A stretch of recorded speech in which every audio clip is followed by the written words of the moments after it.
என் அன்பு சகோதர சகோதரிகளே, இயேசு கிறிஸ்துவின் நாமத்தில் அன்பின் வாழ்த்துக்கள். நம்முடைய விக்டோரியஸ் மினிஸ்ட்ரீஸ் பைபிள் இன்ஸ்டிடியூட்டை குறித்து மிக முக்கியமான ஒரு அறிவிப்பை உங்களுக்கு நான் சொல்ல விரும்புகிறேன்.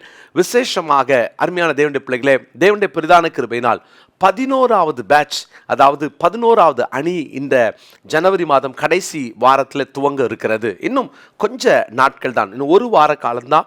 எனவே இதை பார்க்கிற நீங்கள் வீட்டில் இருந்த மாதிரியே ஆன்லைனில் நீங்கள் படிக்கலாம். ஆன்லைன் மூலமாக இந்த விக்டோரியஸ் மினிஸ்ட்ரி பைபிள் இன்ஸ்டியூட்டில் BTH 3 ஆண்டுகள் நீங்கள் படிக்க வேண்டும்.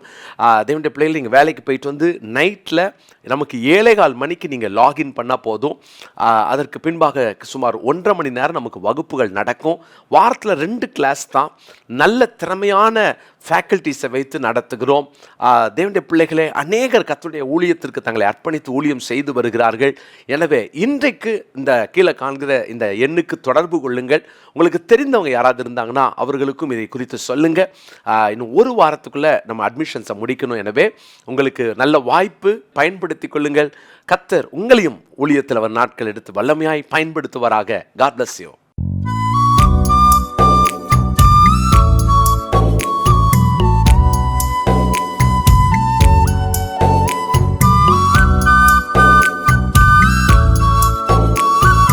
என் அன்பு சகோதர சகோதரிகளே, ஆண்டவராகிய இயேசு கிறிஸ்துவின் நாமத்தில் என் அன்பின் வாழ்த்துக்கள்.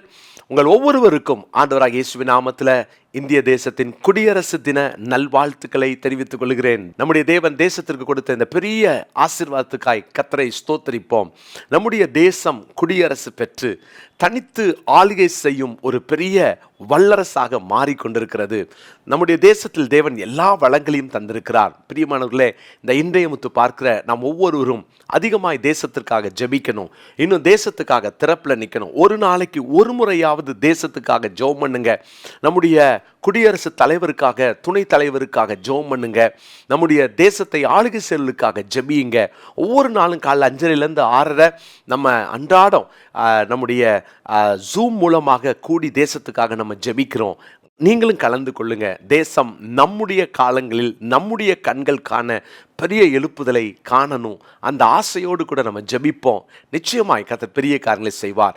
நேற்று தினத்தில் நம்ம தியானித்தோம், ஒரு கிறிஸ்தவ வளர்ச்சி எப்படி இருக்க வேண்டும். நேற்று பார்த்தோம் இல்லையா? கிறிஸ்தவ வளர்ச்சியினுடைய முதல் வளர்ச்சி தேவனுடைய பிள்ளைகள். யோவான் 1:12 வச்சு நம்ம தியானித்தோம். தேவனுடைய பிள்ளைகள் என்ற அந்த அனுபவம். இப்பொழுது நம்ம இன்னைக்கு தியானிக்க போகிறது தேவனுடைய புத்திரர்.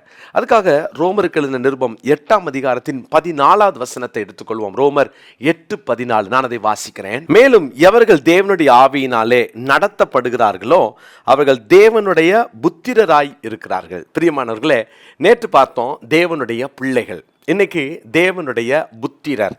தேவனுடைய புத்திரர், சன்ஸ் ஆஃப் காட் என்று பார்க்கிறோம். அதாவது யார் யாரெல்லாம் அந்த வளர்ச்சியை அடைகிறார்களோ பாருங்க, ஆரம்ப காலகட்டத்தில் அந்த நான் கேட்பேன், என் தேவையை மட்டும் ஆண்டுகிட்ட சொல்லுவேன், பிடிவாதம் பிடிச்சி உண்ணாவிரதம் இருந்து ஆண்டுகிட்ட எதையாவது வாங்கிப்பேன், இப்படியெல்லாம் ஒரு காலகட்டம் இருந்துச்சு. ஆனால் தேவனுடைய நன்மை, பரிபூரண சித்தம் இன்னதென்று பகுத்து அறியத்தக்க ஒரு வயது, அவருடைய சித்தத்தின்படி வாழ்கிற ஒரு வாழ்க்கை, அவருடைய ஆவியினால் நடத்தப்படுகிற அனுபவம். இன்னைக்கு பரிசுத்த ஆவியானவரால் நடத்தப்படுகிற அனுபவம் நமக்கு தேவை. இயேசுவை நீங்கள் கவனித்து பார்த்தீங்கன்னா அவர் ஆவியானவராலே வனாந்தரத்திற்கு கொண்டு போகப்பட்டார்னு வாசிக்கிறோம் மத்தேயு 4ஆம் அதிகாரத்தில். அது மாத்திரமல்ல, நீங்கள் அப்போஸ்தலர் 8ஆம் அதிகாரத்தை பாருங்களேன். பிலிப்பு, ஆவியானவர் பிலிப்பை கொண்டு போனார், பிலிப்பை ஏவினார் அப்படின்னு வாசிக்கிறோம். அப்படின்னா ஆவியினால் நடத்தப்படுகிற ஒரு அனுபவம் நம்ம எல்லாருக்குமே தேவை. யாருக்கு இந்த அனுபவம் கிடைக்கும் அப்படின்னா தேவ புத்திரன். நம்மளே கண்டுபிடிச்சிடலாம், ஆவியானவர் என்னை நடத்துகிறாரா, ஆவியானவரால் நான் நடத்தப்படுகிறேனா. எப்படி கண்டுபிடிக்கிறது? நம்முடைய வாழ்க்கையில் ஆவியானவருக்கு அதிக இடம், ஆவியானவருக்கு அதிகமான அவருடைய பிரசன்னத்தில் அதிகமாக உட்கார்ந்திருக்கிற அனுபவம், அவருக்கு விட்டு கொடுக்கிற அனுபவம், இதெல்லாம் நமக்கு ரொம்ப அவசியம். அவர்கள் தான் தேவனுடைய புத்திரராய் இருக்கிறார்கள். தேவ புத்திரராயிட்டீங்களா? ஆவியானவரால் நடத்தப்படுறேன் அப்படின்னு நீங்கள் உணர்றீங்களா? என்னை ஆவியானவர் ஏவுகிறார், அந்த அனுபவம் உங்களுக்கு இருக்குதா? அந்த அனுபவம் வேணும் அப்படின்னா நிறையா ஆவியானவருக்கு இடம் கொடுங்க, விட்டு கொடுங்க. ஆவியானவருக்கு உங்களை முழுமையாக அர்ப்பணியுங்க. உங்களுக்கும் ஆவியானவருக்கு இருக்கிற உறவை அதிக வலுப்படுத்துங்க. கலாத்தியர்கள் இந்த நிருபம் 3ஆம் அதிகாரம் 26வது வசனத்தை நான் வாசிக்கிறேன். நீங்கள் எல்லாரும் கிறிஸ்து இயேசுவை பற்றும் விசுவாசத்தினாலே தேவனுடைய புத்திரராய் இருக்கிறீர்களே.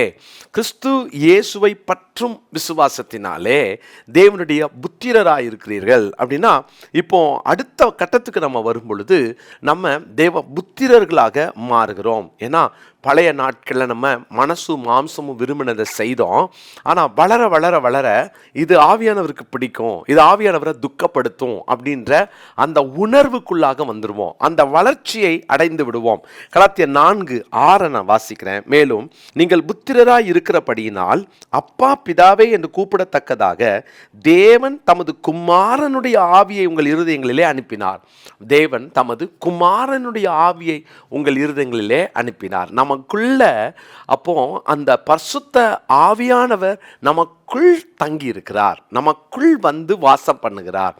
யாரெல்லாம் பரிசுத்த ஆவியை நான் அனுபவிக்கிறேன், அவருடைய வல்லமை எனக்குள் இருக்கிறது, ஆவியானவர் என்னிலே தங்குகிறார், வாசம் பண்ணுகிறார் அப்படின்ற இந்த அனுபவத்துக்குள்ள வந்துட்டீங்களோ நீங்க ஆவியானவரால் நடத்தப்படுவீர்கள். அந்த அனுபவத்தை இன்னைக்கு இதை கேட்டுட்டு இருக்கிற உங்க ஒவ்வொருவருக்கும் கர்த்தர் கொடுக்க விரும்புகிறார். அதனாலுக்குரிய மனப்பாட வசனத்தை குறித்துக் கொள்ளுங்க. கலாத்தியர் 4ஆம் அதிகாரம் 6ஆம் வசனம். கலாத்தியர் 4ஆம் அதிகாரம் 6ஆம் வசனம். அப்படிப்பட்ட அனுபவங்கள் வரும் பொழுது நம்ம பாருங்க 4:7 வாசிக்கணும். ஆகையால் இனி நீ அடிமையாயிராமல் புத்திரனாய் இருக்கிறாய், நீ புத்திரனே ஆனால் கிறிஸ்து மூலமாய் தேவனுடைய சுதந்திரனுமாய் இருக்கிறாய்னு வாசிக்கிறோம். அப்போ நம்ம இனி அடிமைகள் அல்ல. உங்க வாழ்க்கையில இன்னும் அடிமைத்தனத்தோட போராடுறீங்களா? என்னால் அது முடியல, என்னால் இதை விட முடியல, நான் போராடுறேன் அப்படின்னா நீங்க இன்னும் குழந்தைகளா இருக்கிறீங்கன்னு அர்த்தம்.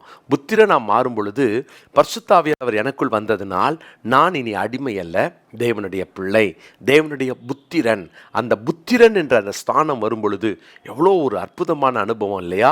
சுதந்திரனாய் கர்த்தரனை மாற்றுகிறார். அப்போ ஆவியானவரால் நடத்தப்படுகிற அந்த நல்ல கிருபையையும் கர்த்தர் தருவார். பிரியமானவர்களே, இந்த நாளில் ஒரு தீர்மானம் எடுங்க. ஆண்டவரே, எனக்கு ஆவிக்குரிய வாழ்க்கையில் குழந்தையா இருந்தது போதும், புத்திரனாய் மாறுகிறேன்.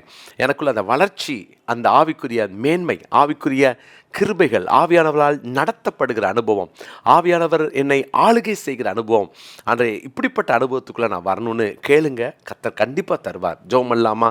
நல்ல தகப்பனே, நாங்கள் புத்திரர்களாக ஆவியானவரால் நடத்தப்படுகிற அந்த அனுபவத்துக்குள்ளாக வர எங்களை விட்டு கொடுக்கிறோம், எங்களை அர்ப்பணிக்கிறோம் சுவாமி. தொடர்ந்து இந்த நாட்களிலே ஆண்டவரே நாங்கள் இன்னும் அதிகமாய் ஆவியானவருக்கு விட்டு கொடுக்கிற ஆண்டவரே, அவரால் நடத்தப்படுகிற நல்ல நல்ல அனுபவங்களை பெற்று உமக்காக சாட்சியாய் வாழ உதவி செய்யும். இயேசுவின் நாமத்தில் ஜெபிக்கிறோம் நல்ல பிதாவே, ஆமென். என் அன்பு சகோதர சகோதரிகளே, உங்களை அன்போடு வாழ்த்துகிறேன். நம்முடைய சென்னை விருகம்பாக்கம் அலுவலகத்தில் கர்த்தருடைய பிரதான கிருபையினால கர்த்தர் கடந்த 2018ஆம் வருஷம் கர்த்தர் கொடுத்த தரிசனத்தின் பேரிலே பீடியாட்ரிக் நியூரோ ரீஹாப் சென்டரை நம்ம விங்ஸ் ஆஃப் விக்டரி மூலமாக துவங்க போகிறோம். இது பெரிய ஒரு சேலஞ்சிங்கான காரியம். சில பிள்ளைகளை சில பெற்றோரால் அவங்களால ட்ரீட்மெண்ட் கொடுக்க முடியாத அளவு பாதிக்கப்பட்டிருக்காங்க. ஆனால் நாம் அவனுடைய நாம மகிமைக்காக இந்த காரியத்தை செய்ய போகிறோம்.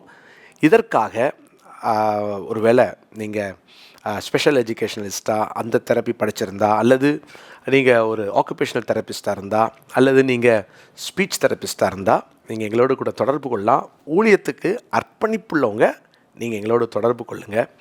இணைந்து நாம் ஊழியத்தை செய்வோம். ஒருவேளை இந்த பெரிய திட்டத்துக்காக நாம் பல லட்சங்கள் நம்ம செலவு பண்ணணும், இதற்காக நீங்கள் கொடுக்க விரும்பினாலும் நீங்கள் கீழே இருக்கிற அந்த ஃபோன் நம்பரில் உங்கள் ரெஸ்யூம் அனுப்பலாம், எங்களோட தொடர்பு கொள்ளலாம். அநேக இன்றைக்கி காசு இல்லாததுனால எங்கெங்கேயோ போய் கஷ்டப்பட்டுருக்குறாங்க. நாம் இதற்காக அநேகரை ஆண்டவருக்கு நேராய் நடத்துவதற்கும் தேவனுடைய ஊழியத்தை நன்மையை செய்வதற்கும் அழைக்கப்பட்டவர்கள். எங்களோடு இணைந்து கொள்ளுங்கள். நாம் இணைந்து தேவ ராஜ்யத்தை கட்டுவோம். God bless you.